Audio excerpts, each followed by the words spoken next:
بسم اللہ الرحمن الرحیم۔ السلام علیکم۔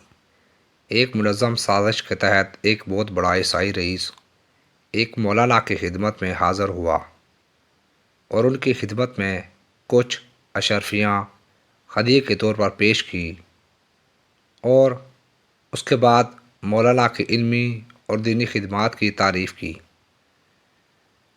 اس کے بعد کہنے لگا کہ حضرت، ایک اہم مسئلہ ہے جس کو آج تک کوئی عالم دین حل نہیں کر سکا۔ میں سمجھتا ہوں کہ آپ اس مسئلے کا حل نکال سکتے ہیں۔ مسئلہ یہ ہے کہ اصحاب کہف کے کتے کا رنگ کیا تھا۔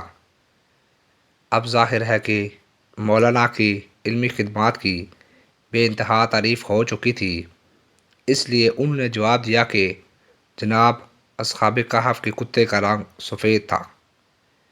عیسائی رئیس نے خوب داد دی کہ حضرت، آپ نے تو ایسا مسئلہ حل کر دیا جو آج تک بڑے سے بڑا عالم دین بھی حل نہیں کر سکا تھا۔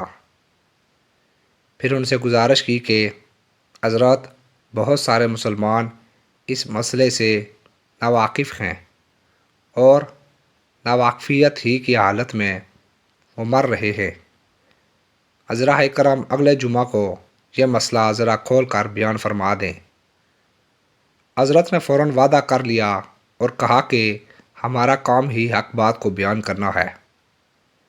اس کے بعد وہ ایک دوسرے مشہور عالم کی خدمت میں حاضر ہوا، ان کو بھی ہدیہ پیش کیا اور ان کی وسعت علمی اور دینی خدمات کی تعریف میں پل باندھ دیے۔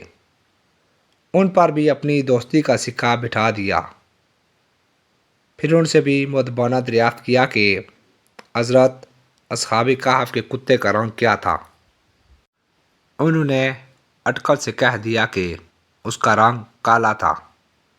عیسائی رئیس نے ان سے بھی مؤدبانہ گزارش کی جمعہ کے بیان میں اس اہم مسئلہ کی وضاحت فرما دیں تاکہ جاہلوں کے علم میں اضافہ ہو۔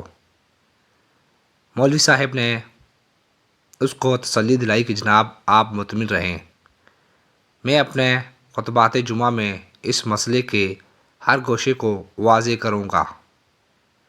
چنانچہ اپنے اپنے خطبات جمعہ میں دونوں علماء کرام نے اس فضول مسئلے کو اپنے من گھڑت دلائل سے خوب واضح کیا۔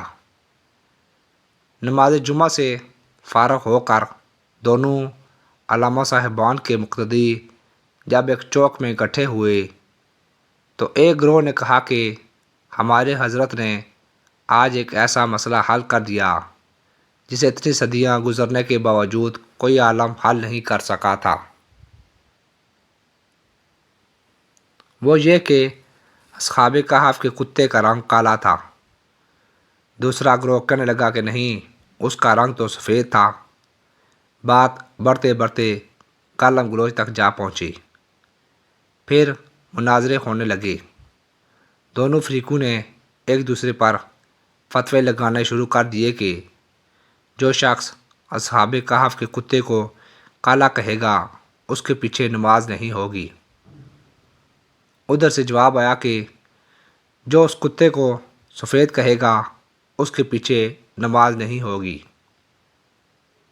حقیقت یہ ہے کہ جن مسائل نے مسلمانوں کو الجھا رکھا تھا وہ اسی قسم کے تھے اور انہی مسائل میں الجھنے اور ٹکرانے کی وجہ سے مسلمانوں کی قوت کمزور ہو گئی تھی اور کفار کو غالب آنے کا موقع مل گیا تھا۔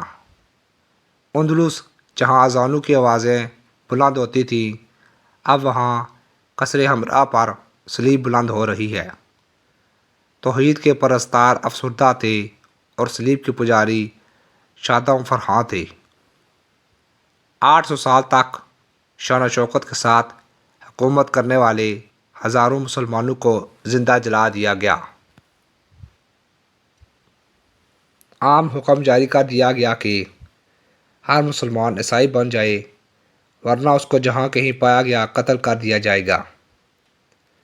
نوبت یہاں تک پہنچ گئی کہ اللہ واحد کا نام لینے والے پہاڑوں اور جنگلوں میں پناہ لینے پر مجبور ہو گئے۔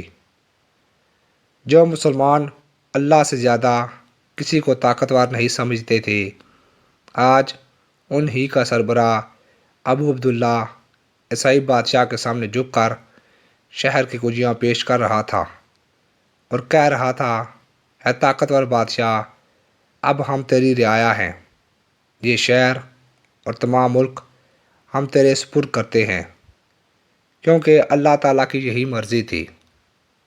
ہمارے آپس کے اختلافات نے ہم سے نصرت الہی کو دور کر دیا۔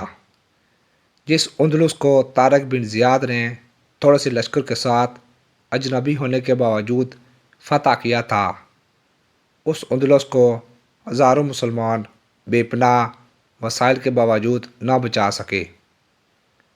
آخر ایسا کیوں ہوا؟ صرف اور صرف ایمان کی کمزوری۔